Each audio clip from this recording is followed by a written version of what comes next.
Hello everyone, and Naveen. Welcome to Ranaji. So, இந்த video என்ன பார்க்க போறோம்னா வாழ்க்கையிலே சில மஸ்ட் நீடட் குவாலிட்டின்னு ஒன்று இருக்கும்ல, சரிங்களா? மொதல் விஷயம், இந்த ஜென்ரேஷனில் இந்த இந்த காலகட்டத்தில் தேவையான ஒரு விஷயம் ஹியூமனிட்டி தான், சரிங்களா? இது ஒரு பொதுவாக நான் சொல்கிறேன். அது தேவைங்கிறத விட இருந்தால் தான் அது மனுஷன். பட் இங்கே இல்லாமலே பல பேர் மனுஷனான பேர்ல ஒன்று சுற்றி இருக்காங்க. பட் அது மிருகத்தனமான வேலையும் பண்ணுது, ரொம்ப ஒரு மட்டமான ஒரு வேலையும் பண்ணுது. அதனால மனுஷங்கன்னு ஒரு மரியாதை, மனுஷங்க மேல இருக்கிற மரியாதையே போகுது, மனுஷங்களுக்கு இருக்கிற மரியாதையும் போகுது, சரிங்களா? ஸோ எனக்கு தெரிஞ்சு மஸ்ட் நீட் தட் குவாலிட்டி, இருக்க வேண்டிய குவாலிட்டி ஹியூமனிட்டி தான் நினைக்கிறேன். ஸோ ஹியூமனிட்டி இருந்தாலே ஆட்டோமேட்டிக்காக எல்லா குவாலிட்டிஸும் வந்துட்டு தன்னால ஒரு மனுஷனுக்கு வந்துடும். 7 must needed quality in your life. So அதுதான் இந்த வீடியோ டாபிக். நீங்கள் வந்துட்டு வீடியோ பார்த்தீங்கன்னா, டைட்டில் பார்த்தீங்கன்னா உங்களுக்கு தெரிஞ்சிருக்கும். ஸோ இதை பற்றி வந்துட்டு எனக்கு என்னோட பர்சனல் ஒப்பீனியனில், பர்சனல் எக்ஸ்பீரியன்ஸில் வந்துட்டு நான் பார்த்த வரைக்கும் நான் உங்ககிட்ட இந்த பாயிண்ட்ஸ் வந்துட்டு ஷேர் பண்ண விரும்புகிறேன். ஸோ அது வரைக்கும் இந்த வீடியோ வந்துட்டு கடைசி வரைக்கும் பாருங்க. ஸோ டேரெக்டாக நான் வீடியோக்குள்ளே போயிடலாம். So 7 must needed quality in your life. மொதல் என்ன குவாலிட்டி உங்களுக்கு தேவைன்னு எடுத்துக்கிட்டிங்கன்னா செல்ஃப் கான்ஃபிடன்ஸுங்க. ஸோ ஆணுக்கும் சரி பெண்ணுக்கும் சரி, இப்போ இருக்கிற காலகட்டத்தில் நிறைய பேருக்கு செல்ஃப் கான்ஃபிடன்ஸ் இல்லை, இருந்தாலும் உடச்சு விடுறதுக்கு நிறைய பேர் இருக்காங்க, சரிங்களா? சில பேர் குறை சொல்றதுக்கே வந்துட்டு நம்மகிட்ட இருக்கிற கொஞ்சம் நெஞ்சம் கான்ஃபிடன்ஸையும் வந்துட்டு உடச்சு விட்டு போயிடுறாங்க. அதனாலே வந்துட்டு ஃபார் எக்ஸாம்பிள் வந்துட்டு, நீ எலும்பா இருக்க, குண்டா இருக்க, குண்டாயிட்ட, வேலை இல்லையா, படிப்பு இல்லையா, இவ்வளவுதான் சம்பாதிக்கியா அப்படின்னு நம்மளை பற்றி ஒரு குறை சொல்லி அட்வைஸ் சொல்லி ஒரு கட்டத்துக்கு மேலே நம்ம அப்செட் ஆகி செல்ஃப் கான்ஃபிடன்ஸ் ஓவராலாக ட்ராப்ட் அவுட் ஆயிரும், சரிங்களா? இதுதான் அது காரணம். ஸோ செல்ஃப் கான்ஃபிடென்ட் உங்களுக்கு பர்சனலாக நீங்கள் தான் கிரியேட் பண்ணிக்கணும். அந்த செல்ஃப் கான்ஃபிடென்ட் உங்கள்கிட்ட தான் இருக்கு. ஆன் ஆஃப் ஆகுறது ரொம்ப ரொம்ப சாதாரணமான விஷயம். அது எனக்கு கூட இருக்கு, ஆன் ஆஃப் ஆகும். ஒரு சில நேரத்தில் நீங்களாம் சொல்லிட்டு போங்கடா, என்னெல்லாம் இருக்கட்டும், நான் இப்படி தான் இருப்பேன் அப்படின்னு ஒரு மைண்ட் செட் இருக்கும். பட் சில நேரத்தில் சொன்னதுக்கப்புறம் நானே கூனி குறுக்கி ஆயிடுவேன். பட் அதை எவ்வளோ குறைச்சிக்க முடியுமோ நான் அதை குறைச்சிக்கிட்டு தான் இருக்கேன். முடிஞ்ச அளவுக்கு என் செல்ஃபை வந்துட்டு நான் டெவலப் பண்ணிக்கிட்டு, என்னோட செல்ஃப் கான்ஃபிடென்ட் அளவுக்கு நான் வந்துட்டு இப்போ எனக்கு போதுன அளவுக்கு நான் இருக்கேங்க, சரிங்களா? அதுதான் நம்ம செல்ஃப் கான்ஃபிடன்ஸ். உங்களுக்கு என்ன தெரியும், என்ன தேவைன்னு அதை நீங்க உணர்ந்துட்டாலே, அதுக்கு ஒரு புரிதல் இருந்துட்டாலே போதுங்க. செல்ஃப் கான்ஃபிடன்ஸ் ஆட்டோமேட்டிக்கா இருக்கும். அது சஸ்டைனபிளாகவும் இருக்கும், ஸ்டேபிளாகவும் இருக்கும். ரெண்டாவது விஷயம், செல்ஃப் லவ் அண்ட் கேர், சரிங்களா? ஸோ காதல்னு ஒரு பேர்ல வந்துட்டாலே வந்துட்டு நம்ம மற்றவங்களுக்கு தான் கொடுக்கணும்னு அவசியம் கிடையாது, சரிங்களா? காதல், அன்பு, கேர்லாம் வந்துட்டு வேற மூணாவது நம்மளை தாண்டி ஒருத்தவங்களுக்கு கொடுக்கணும்னு அவசியம் கிடையாது. அவசியம்னா கட்டாயம் கிடையாது. உனக்கு நீ கொடுத்துக்கோ. லவ் இருக்குல்ல, லவ் வேற ஆள்கிட்ட காட்டுற, அது உன்கிட்ட காமி. இந்த கேர் இருக்குல்ல, பாத்துக்கிற விதம், சரியா, துடிச்சு போற விதம், அந்த கேர்லாம் வந்துட்டு உனக்கு நீ காமிச்சுக்கோ, உன் செல்ஃப் நீ காமிச்சுக்கோ. இது சரியில்லையா, நீ உன்னோட லைஃப் ஸ்டைல் வந்து அன்ஹெல்த்தியா இருக்கா, அது நீ வந்துட்டு எப்படி கேர் பண்ணி அதை கேர் பண்ணு. ஒரு தப்பான விஷயம் பண்றியா, இல்லைன்னா உனக்கு ஒரு விஷயம் சரியில்லையா, அதை நீ திருத்திக்க போறியா, அதை நீ கேர் பண்ணு, நீ அட்வைஸ் பண்ணு உனக்கு, சரியா? உன் செல்ஃப் நீ பாரு, உன் செல்ஃப் நீ பாத்துக்கிட்டா நீ டெவலப் ஆவ. அது இப்போ செல்ஃபிஷ் கூட வச்சுக்கலாம். பட் செல்ஃபுக்கே லவ் இல்லைன்னா அப்ப எதுக்கு இந்த லைஃப் நம்ம செல்ஃப் தானே. பேரண்ட்ஸ் அது வந்துட்டு பொது, அவங்களுக்கு ரெஸ்பெக்ட் கொடுக்குறோம், அவங்களுக்கு ஒரு ஒரு ஒரு லவ் கேர் கொடுக்குறோம், அது ஒன்று பொதுவான விஷயம், அதெல்லாம் இருக்க வேண்டியது. பட் அவங்க நம்மளை பெற்றது அதுக்கு மட்டும் கிடையாது, அவங்களுக்கு சேவை செய்யறதுக்கோ கிடையாது. அவங்களுக்காக நம்ம பிறக்கல, அவங்க பிறக்க இந்த உலகத்துக்கு கொண்டு வந்துட்டாங்க. நம்மளுக்கு ஒரு தனி லைஃபுக்கு ஒரு பர்பஸ் ஒன்று இருக்கு. நீ எப்படி வாழ போற, உனக்கு என்ன தேவை, சரியா? அப்போ அது வரைக்கும் நீ இந்த லைஃப்ல வந்துட்டு உயிரோட இருக்கிற சர்வேவ் ஆகிற வரைக்கும் அந்த லவ் கேரை உன் மேல பண்ணிக்கோ, நீ ஒன்றும் நல்லா வருவ, சரிங்களா? இது என் பர்சனல் எக்ஸ்பீரியன்ஸ்ங்க. மூணாவது விஷயம் என்னன்னு எடுத்துக்கிட்டீங்கன்னா செல்ஃப் கண்ட்ரோல். ஸோ அது ரொம்ப முக்கியம். இந்த காலகட்டத்தில் கண்ட்ரோல் இல்லாம போய் நிறைய விஷயம், தப்பு, திருடு, ரொம்ப விஷயம் நடக்குதுங்க. அதுல ஒரு ரேப்பும் ஒரு கணக்குல நம்ம எடுத்துக்கலாம். செல்ஃப் கண்ட்ரோல் இல்லாதனால அது ஒரு ஆசை, லஸ்டா மாதிரி, காமமா மாதிரி ஒருத்தரோட பாவப்பட்ட ஒரு உயிரை இழக்கிற அளவுக்கு மனிதர்கள் போயிட்டான்னு நினைக்கும் போது மனிதனா இருக்கிறதுக்கே கேவலமா இருக்கு, அருவருப்பா இருக்கு. அப்படி நம்மளாம் மனிதனாவும் இருக்க தகுதி இல்லை, மிருகத்துக்கு ஈடு இருக்கிறது கூட தகுதி இல்லை, சரிங்களா? மிருகத்துக்குலாம் நம்ம கம்பேர் பண்ணக்கூடாது, அதுக்கு நம்மளோட அறிவு கம்மி. ஆனா அது எவ்வளவு பாசமும், இவ்வளவு ஒரு என்ன சொல்றது, ப்ரொடெக்டிவாவும் இருக்கு. அந்த அடிப்படை அறிவு கூட நம்மளுக்கு இல்லை. அப்போ இது நினைச்ச கோவம் தான் வருது. But coming back to the topic, self control ரொம்ப அவசியம். நீ மைண்டை கண்ட்ரோல் பண்ணு, உடம்ப கண்ட்ரோல் பண்ணு, சாப்பாடை கண்ட்ரோல், எல்லாத்துலயும் ஒரு கண்ட்ரோல் இருக்கணும், லிமிட் இருக்கும், லிமிட்டேஷன் இருக்கும். சரியா? ஸோ எல்லா விதத்துலயும் நீ கண்ட்ரோலா இருக்கனா, ஸோ முக்கியமா உன் மனசை நீ கண்ட்ரோல் பண்ணிட்டேன்னா, மைண்டை கண்ட்ரோல் பண்ணிக்கிட்டேன்னா, யாருனாலையும் இந்த சொன்னல செல்ஃப் கான்ஃபிடென்ட் அதெல்லாம் ஒட்டைக்கவே முடியாது. நீ இந்த உன் செல்ஃபை மட்டும் கண்ட்ரோல் பண்ணிட்டேன்னா. 4வது வந்துட்டு செல்ஃப் ரெஸ்பெக்ட். ஸோ இது பொதுவாக எல்லாம் சொல்லிடுதான், முக்கியமாக பொண்ணுங்க சொல்லிடுதுங்க. செல்ஃப் ரெஸ்பெக்ட், லவ் பண்ணாலே செல்ஃப் ரெஸ்பெக்டோட இருக்கணும் அப்படி இப்படின்ற. இப்போ லவ் பண்ணா செல்ஃப் ரெஸ்பெக்ட் போகணும்னு நினைச்சேன்னா லவ் பண்ணாத, தனியாக இருந்துட்டு போ. தனியாக இருந்தா செல்ஃப் ரெஸ்பெக்ட், உன் மேல இருக்க மரியாதை, உனக்கு ஒரு மரியாதை இருக்கும்ல, அது எதை வச்சும் இல்லை, உன்னோட மனிதாபிமானத்தை வச்சுதான் ஒரு மரியாதை இருக்கும் பேசிக்கா. அதே உனக்கு இல்லைன்னா நீ மனுஷனே இல்லை. அதுக்கான ஒரு மரியாதையும் கண்டிப்பாக இருக்காது. அதுதான் ஃபர்ஸ்ட் குவாலிட்டி, அவசியமான குவாலிட்டி, மனிதரோட குவாலிட்டி, ஹியூமனிட்டி. சரியா? அது இருந்துட்டு ஆட்டோமேட்டிக்கா வந்துட்டு மரியாதை தன்னால வந்துடும். இந்த பணம், பேரு, காடி, வீடு, சொத்து, பொருள் இதுதான் மரியாதைன்னு நினைச்சேன்னா அது பின்னாடி ஓடு. கடைசியில வந்துட்டு எங்க சுத்தி போனாலும் புதையதான் போற, எரியதான் போற. தட்ஸ் அவ்வளவுதான். மரியாதை நீ எது நினைக்கிற அதுதான் செல்ஃப் ரெஸ்பெக்ட்.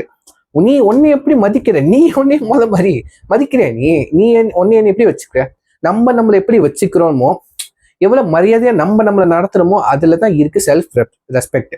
மத்தவங்க மதிக்கணுக்காக நம்ம வந்துட்டு மதிக்காம இருக்கக்கூடாது, மதிக்கிறதுக்காகவே வந்துட்டு நம்ம வந்துட்டு மதிக்கவும் கூடாது. நம்ம செல்ஃபை ஜென்யூனா மனசார உன் செல்ஃபை நீ மதிச்சனா, எப்படி காசு இல்லாதே இருந்துட்டு போ, ஆனா மதிக்கிற அளவுக்கு நீ ஒரு விஷயம் பண்றல, அதுக்கு நீ ஒரு விஷயம் பண்ணணும். சும்மா யாரும் நீ ஒன்னே மதிக்க மாட்டேன். அந்த இடத்துல நீ ஒரு விஷயம் நல்ல விஷயம் பண்றன்னா அந்த விஷயத்த பார்த்து நீ செஞ்சதை பார்த்து உனக்கே ஒரு மதிப்பு வரணும்.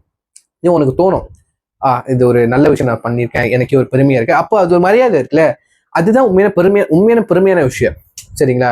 நம்ம செல்ஃபே நம்ம செய்யறத பார்த்து நல்ல விஷயம் பண்ணியிருக்கேன்னு சொல்லி பார்த்துட்டு, நல்ல விஷயத்த பார்த்து பெருமைப்படுற விஷயம் இருக்குல்ல, அதுதான் உண்மையான மரியாதை அங்கே வருது, செல்ஃப் ரெஸ்பெக்ட் வருது. சரியா? செல்ஃப் ரெஸ்பெக்ட், நீயும் ஒன்ன மதி, உன் செல்ஃபை மதி, உன் சோலை மதி.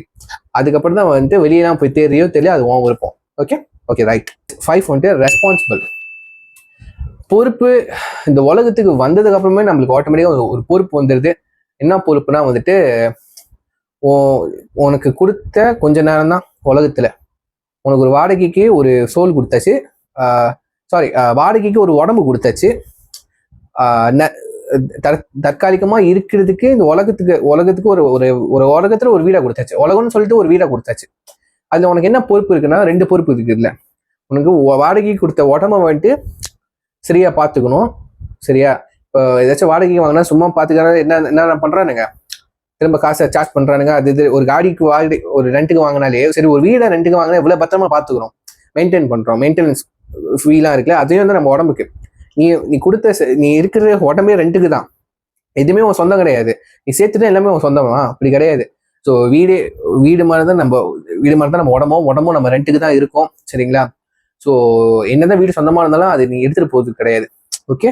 ஸோ அவ்வளோ பெரிய உன் சொந்த உடம்பே வாடகைக்கு இருக்கும்போது மற்ற என்ன பொருள்லாம் பெரிய பொருள் நீ உன் பேரை போட்டு வாங்கிட்டேன்னு சொல்லிட்டு எல்லாம் கிடையாது. உன் உடம்ப வாடகைக்கு இருக்க உடம்ப இவ்வளோ கொடுத்த ஹெல்த்தோட நீ அதே மெயின்டைன் பண்றியோ, இன்னும் பெட்டரா ஹெல்த்தை நீ வச்சுக்கிறியோ, மெயின்டைன் பண்றியோ, அது ஒரு பொறுப்பு, அது ஒரு கடமை, ஒரு பொறுப்பு. சரிங்களா? 2வது இருக்கிற வரைக்கும் தங்கிக்கிறதுக்கு கொடுத்த உலகம்னு பேர் சொல்லி கொடுத்த ஒரு வீடு. சரிங்களா? உலகம்.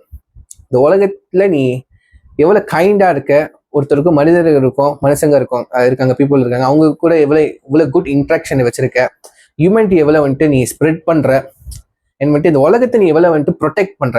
உலகத்தைன்னு சொல்றதுக்கு நீ ஒரு மொத்த உலகத்தை ப்ரொடெக்ட் பண்ண தேவையில்ல. ஜஸ்ட் உனக்கு இருக்க செகண்ட்லயே நீ வந்துட்டு இந்த ஃபார் எக்ஸாம்பிள் நான் சொல்ல போனா வந்துட்டு குப்பை போடுது, நீ குப்பையை வந்துட்டு உன் இடத்துல மட்டும் சுத்தப்படுத்திட்ட ஒரு கடமை. ஒரு குப்பையை எடுத்து குப்பை தொட்டில போட்டு அது ஒரு கடமை. உன் இடத்துல இல்ல வெளியே பார்த்த குப்பையை வந்துட்டு நீ தூக்கி குப்பையில போடுற, ஒரு இடத்த சுத்தம் பண்ற, அது ஒரு கடமை. ஒரு சைட்ல ஒரு விஷயம் சுத்தமாகிறதுனா கண்டிப்பா அது வேற இடத்துல பண்ணும்போது கண்டிப்பா வேற இடத்துல சுத்தமாக செய்யும். சரிங்களா?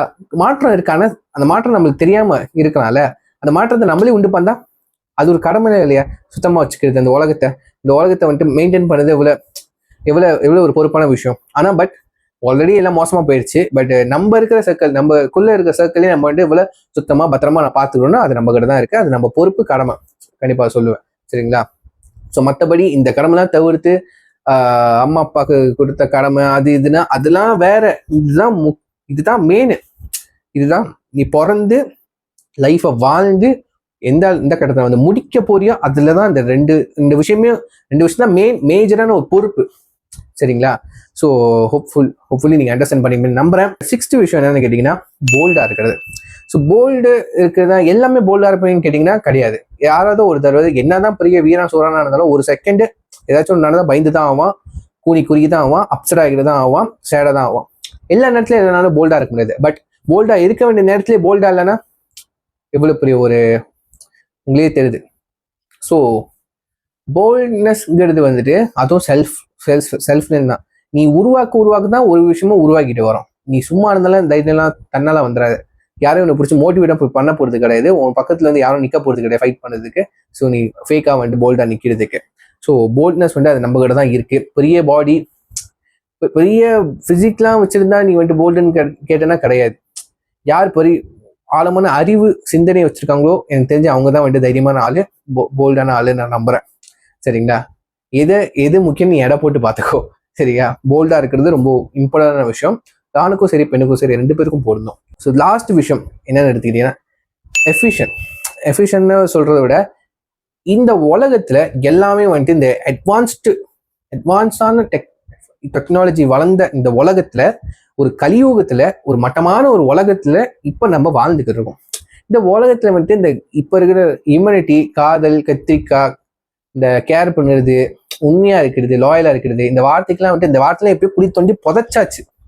சரிங்களா? வெளியாள்கிட்டேருந்து அதெல்லாம் எதிர்பார்க்குறதோ நம்ம வெளியாள்கிட்ட கொடுக்குறதோ அதெல்லாம் கிடையாது. இல்லை ஒன்று நம்மளுக்கு தெரிஞ்சவங்களே அந்த வார்த்தைலாம் பயன்படுத்துறது, இல்லாட்டி நம்ம ஃபேமிலிக்குள்ள மட்டும் பிளட் ரிலேஷன்ஷிப்புக்குள்ள மட்டும் என்ன சொல்றது அந்த பாசம் பாயாசம்லாம் வந்துட்டு பயன்படுத்துறது. சரிங்களா? எஸ், இது எஃபிஷியன்ட்னு சொல்லுறத சிஸ்டமேட்டிக்காக இருக்கணும். ஏன்னா இந்த உலகம் அப்படி, இந்த உலகமே ஃபுல் அண்ட் ஃபுல்லி பிஸ்னஸ்ல இறங்கிடுச்சுங்க. ஒரு ஒரு ஒரு ஒரு சின்ன விஷயம் கூட ஒரு வியாபாரமாக தான் போய்கிட்டு இருக்கு. சரிங்களா? ஒரு படிப்பு கூட வியாபாரம் ஆச்சு. எப்பயோ இவ்வளோ நாள் ஆச்சு. ஒரு படிப்பு கூட வியாபாரம், ஒரு கடமை கூட வியாபாரம், ஒரு சர்வீஸ், சரிங்களா, சர்வீஸ் கூட, சோஷியல் சர்வீஸ் கூட ஒரு வியாபாரம் ஆயிடுச்சு. ஸோ எல்லாமே வியாபாரம் ஆனதுனால எல்லாமே சிஸ்டமேட்டிக்காக மூவ் பண்ணணும். இந்த உலகத்தை செவ்வாய் பண்ணுறதுக்கு மட்டும் சிஸ்டமேட்டிக்காக இருக்கணும்னு நான் நம்புகிறேன். எல்லாத்துக்கிட்டையும் வந்துட்டு நம்ம சிஸ்டம் ஒரு லிமிட்டேஷன், என்ன சொல்றது, ஒரு லிமிட் இல்லாமல் வந்துட்டு உன்னால பழகவும் முடியாது, இன்ட்ராக்ட் பண்ணவும் முடியாது. அதுக்கு ஒரு சிஸ்டம் இருக்குது, அதுக்கு ரூல்ஸ்லாம் இருக்குது. முடிஞ்ச அளவுக்கு எல்லாருக்கிட்டையும் ஒரு சிஸ்டமேட்டிக்காக இருந்தீங்கன்னா முடிஞ்ச அளவுக்கு இருக்கிற அளவுக்கு நீங்கள் செவ்வாயவா எஃபிஷியண்டாக இருக்க முடியும். பிஸ்னஸும் சரி, தனிப்பட்ட வாழ்க்கையிலையும் சரி. இல்லைன்னா நீங்கள் காலி. சரிங்களா? ஏன்னா கலியுகத்தில் இருக்கோம். ஸோ எல்லாமே கைமீறி போச்சு. நீ எதையும் வந்துட்டு புதுசாக எதுவுமே மாற்றி அமைக்கவே முடியாது. என்ன வேணா ரூமர்ஸ்லாம் நீங்கள் கிளப்பலாம். ரூமர்ஸ் வந்துட்டு எப்படி வேணாலும் தீயா பத்தி எரிஞ்சு அதுலேயே சில பேர் கண்டென்ட்டாக கிரியேட் பண்ணி அதுலேயே சம்பாரிச்சு சாப்பிட்டுக்கு இருக்காங்க பாருங்களேன். அதுதான் என்னன்னு தெரியல. அதுதான் சிஸ்டமேட்டிக்னு போலன்னு நினைக்கிறேன். ஏன்னா உலகம் அப்படி, அவங்களுக்கு குறை சொல்லி அப்படி அதுதாங்க உலகம். இதுதான் சிஸ்டமேட்டிக். எந்த விஷயம்லாம் வந்துட்டு பொரோஜனம் இல்லையோ பட் என்டர்டைன்மெண்ட் பண்ணுதோ பர்பஸே இல்லாமல் அதுலலாம் வந்துட்டு ஃபோக்கஸ், அதெல்லாம் நம்ம பார்ப்போம். பட் முக்கியமான விஷயம், ஹெல்த் சம்மந்தப்பட்ட விஷயம், உங்களுக்கு தேவைப்படுற விஷயம், ரொம்ப முக்கியமான விஷயம்லாம் வந்துட்டு நம்ம காது கொடுத்து காது பார்த்து தட்டுறது கூட கிடையாது, அவாய்ட் பண்ணிட்டு போயிடுறோம். சரிங்களா? So it is the out of topic நான் பேசுறது. பட் ஃபேக்டர் சொல்கிறேன். 7 points, 7 மஸ்ட் நீட் குவாலிட்டி வந்துட்டு நான் சொல்லிட்டேன்.